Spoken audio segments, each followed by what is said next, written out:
Hello everyone, welcome to Gulshan academy. और आज इस वीडियो में हम जो है इन टॉपिक पर डिस्कस करने वाले हैं। तो ये जो वीडियो है ये काफ़ी इम्पोर्टेंट है अगर आपका जो है एग्ज़ाम आने वाले समय में है तो।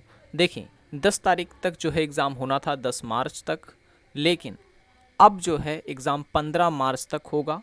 ठीक है, क्योंकि जो अभी पांचवा फेज़ का जो एडमिट कार्ड या कहें कि सिटी इंटीमेट जारी किया गया है वो 15 मार्च तक है। यानी कि अब ये आपका जो एग्ज़ाम है वो 15 मार्च तक जाएगा। 3 दिन बाद उसकी आंसर की आती है। ठीक है, और उसके 1 हफ्ते बाद जो है रिजल्ट आता है, जैसा कि आप लोगों को सबको पता है। ठीक है, तो जिन जिन लोगों का अभी एग्ज़ाम नहीं हुआ है उन लोगों के लिए जो है ये वीडियो काफ़ी इंपॉर्टेंट रहेगी। और अगर आप लोगों ने हमारी पहले की वीडियोस नहीं देखी है तो आप उसे ज़रूर देखें। और भी अगर किसी प्रकार का अपडेट है तो मैं आपको इस वीडियो के माध्यम से देता रहूँगा। ठीक है, तो चलिए शुरू करते हैं आज का वीडियो। रचनात्मक मूल्यांकन पे क्वेश्चन पूछा गया। ठीक है, रचनात्मक मूल्यांकन पे क्वेश्चन पूछे गए हैं कई सारे शिफ्ट में। इसे निर्माणात्मक मूल्यांकन भी कहते हैं। ठीक है, पहला पॉइंट आपको इसमें याद रखना है कि रचनात्मक मूल्यांकन को फॉर्मेटिव असेसमेंट इंग्लिश में कहते हैं इसे। ठीक है, और रचनात्मक मूल्यांकन इसे हिंदी में कहते हैं। और रचनात्मक मूल्यांकन को निर्माणात्मक मूल्यांकन भी कहा जाता है। अब इसके अंतर्गत होता ये है कि कक्षा में जो अध्यापक होता है वो बच्चे से जो है सवाल पूछता है। ठीक है, तो इसमें क्या होता है कि तुरंत ही जो है इवेल्युएशन कर लिया जाता है कि बच्चे ने कितना सीखा कितना नहीं सीखा। जैसे कि एक टीचर है, उसने कोई कुछ पढ़ाया और उसके जैसे ही पार्ट उसने ख़त्म किया तुरंत उससे संबंधित कोई सवाल जब वो पूछता है तो उसे हम कहते हैं वो रचनात्मक मूल्यांकन कर रहा है। ठीक है, एक होता है योगात्मक मूल्यांकन। ठीक है, योगात्मक मूल्यांकन। अब ये मूल्यांकन जो है इस प्रकार के मूल्यांकन में होता है सभी क्षेत्रों का जो है मूल्यांकन किया जाता है। इसमें ना सिर्फ शिक्षा का बल्कि उसकी जितनी भी गतिविधियां होती हैं स्कूल से संबंधित वो सभी का अध्ययन किया जाता है और अंत में जो है उसका परिणाम बताया जाता है। और आपसे पूछ सकता है निदानात्मक, नैदानिक मूल्यांकन भी आपसे पूछा जा सकता है। इस प्रकार के मूल्यांकन में ये होता है कि जो बच्चा होता है उसकी समस्याओं का निदान किया जाता है। ठीक है, इस प्रकार के मूल्यांकन में पहले समस्याओं को जाना जाता है, फिर उसके बाद जो समस्या आ रही है उसका समाधान जब किया जाता है तो वो कहलाता है निदानात्मक मूल्यांकन। समाकल शिक्षा पे क्वेश्चन आपसे पूछा जा सकता है, अभी तक नहीं पूछा गया है समाकल शिक्षा। ठीक है, समाकल शिक्षा की जो अवधारणा है वो अरबिंदो के द्वारा दी गई थी, श्री अरविंदो के द्वारा दी गई थी। ठीक है ना, श्री अरविंदो। और आपसे पूछ सकता है कि प्राथमिक शिक्षा की अवधारणा किसने दी है। प्राथमिक शिक्षा की अवधारणा, तो प्राथमिक शिक्षा की अवधारणा दी है महात्मा गांधी ने। ठीक है, महात्मा गांधी ने प्राथमिक शिक्षा की अवधारणा दी है। और प्राकृतिक शिक्षा की अगर हम बात करें, प्राकृतिक शिक्षा की, तो उसका समर्थन किया है रूसो ने। और अनुभवात्मक शिक्षा की अगर हम बात यहाँ पे करें तो इसका समर्थन या कहें कि यह अवधारणा जो है वो जॉन डेवी के द्वारा दी गई है। ठीक है, समाकल शिक्षा की श्री अरविंदो के द्वारा या अरविंद घोष के द्वारा। और प्राथमिक शिक्षा की अवधारणा महात्मा गांधी के द्वारा। महात्मा गांधी की शिक्षा की जो सिद्धांत उसे नई तालीम कहा जाता है। ठीक है, नई तालीम। और उसके बाद प्राकृतिक शिक्षा की अवधारणा रूसो ने दी थी। रूसो का मानना यह है कि बच्चा जो है वो प्रकृति से जुड़कर ही जो है सीख सकता है। और अनुभवात्मक शिक्षा की जो अवधारणा है वो जॉन डेवी के द्वारा दी गई थी। नेक्स्ट है अनुसंधान के लघु रूप। कौन सा होता है लघु रूप, तो आपसे पूछ सकता है। तो अनुसंधान का जो लघु रूप होता है वो समन्वेशी जो अनुसंधान होता है उसे कहते हैं।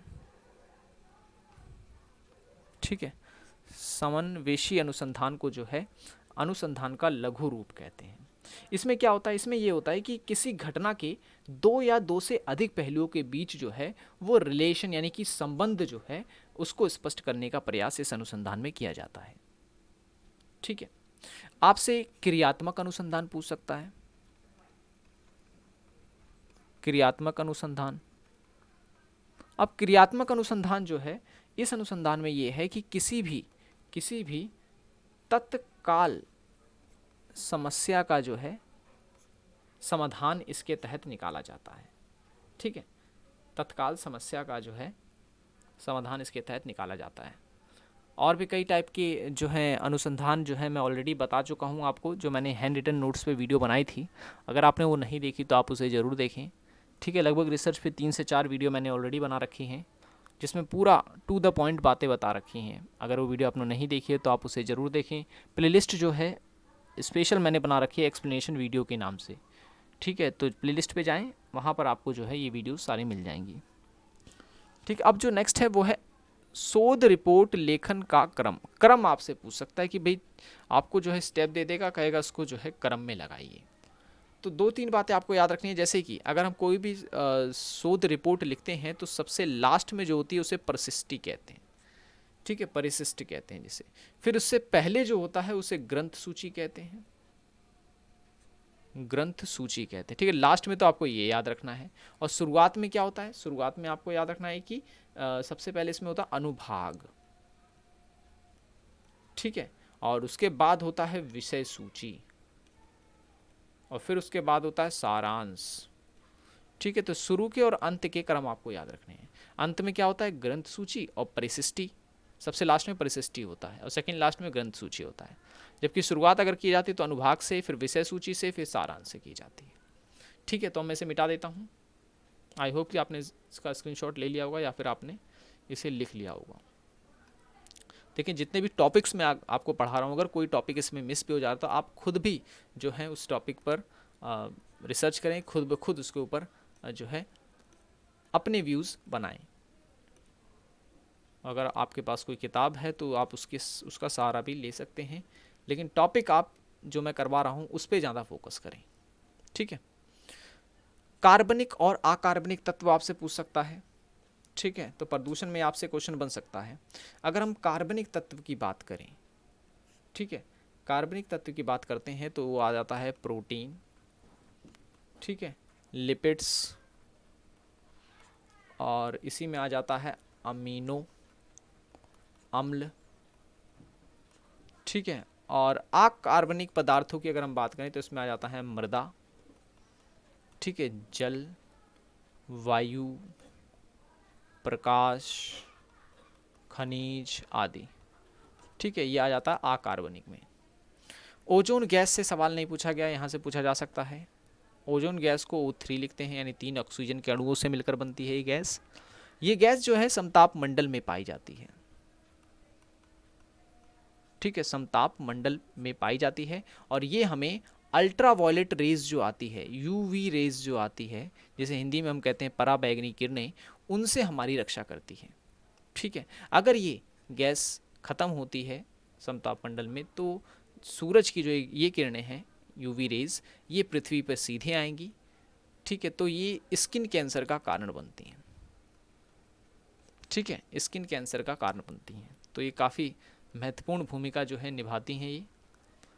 SDG इंडेक्स को तो आपको नहीं छोड़ना है, SDG इंडेक्स पे जो है आपको अच्छे से आना चाहिए। मैं पहले भी करवा चुका हूँ। ठीक है, एक मिनट, मैंने पहले भी जो है इसको करवा रखा है, और एक बार फिर से जो है मैं आपको करवा देता हूँ।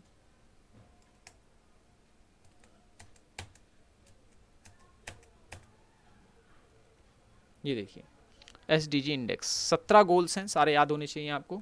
एक बार फिर से, जैसे कि मैं बता रहा था आपको कि पहले जो है इसमें पॉवर्टी है, दूसरा जो गोल है वो हंगर है, तीसरा जो है गुड हेल्थ है, चौथा जो है क्वालिटी एजुकेशन, पांचवा जेंडर इक्वालिटी, छठा क्लीन वाटर, सातवां अफोर्डेबल एंड क्लीन एनर्जी, आठवां है decent work and economic growth, नौवां है इंडस्ट्री इनोवेशंस एंड इंफ्रास्ट्रक्चर्स, 10वां है रिड्यूस इनइक्वालिटीज़, फिर सस्टेनेबल सिटीज़ एंड कम्युनिटीज़, फिर 12वां जो है रिस्पॉन्सिबल कंजप्शंस एंड प्रोडक्शंस, 13वां है क्लाइमेट चेंज, ये सुपर इंपॉर्टेंट है 13वां, इसे आपको याद रखना है।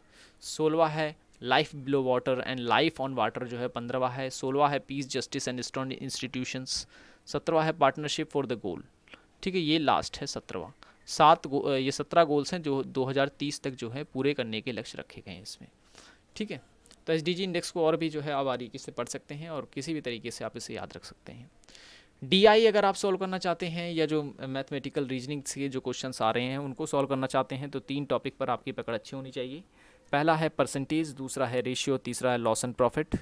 ठीक है, प्रतिशत, अनुपात और लाभ और हानि, और एलसीएम भी आपको आना चाहिए, एलसीएम एचसीएफ। इस टॉपिक पर अगर आप की पकड़ है तो आप DI में और मैथमेटिकल रीजनिंग के कोई भी क्वेश्चंस मिस नहीं करेंगे।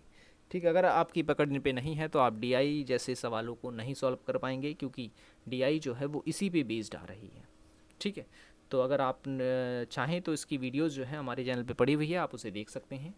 और मैंने कॉन्सेप्ट भी एक्सप्लेन किया हुआ है और साथ ही साथ इस वीडियो में बता भी रखा है कि किस तरीके से सवाल जो है एग्ज़ाम में पूछे गए हैं और उनका सॉल्यूशन बता रखा है। तो वो वीडियोस आप देख सकते हैं, लिंक डिस्क्रिप्शन में है, वहाँ पे क्लिक करके आप देख पाएंगे। ठीक है, तो आज की वीडियो में इतना ही। आई होप ये वीडियो आपको पसंद आया होगा। वीडियो पसंद आया तो लाइक करें, चैनल को सब्सक्राइब नहीं किया तो ज़रूर कर लें। मिलेंगे नेक्स्ट वीडियो में। Thanks for watching this video.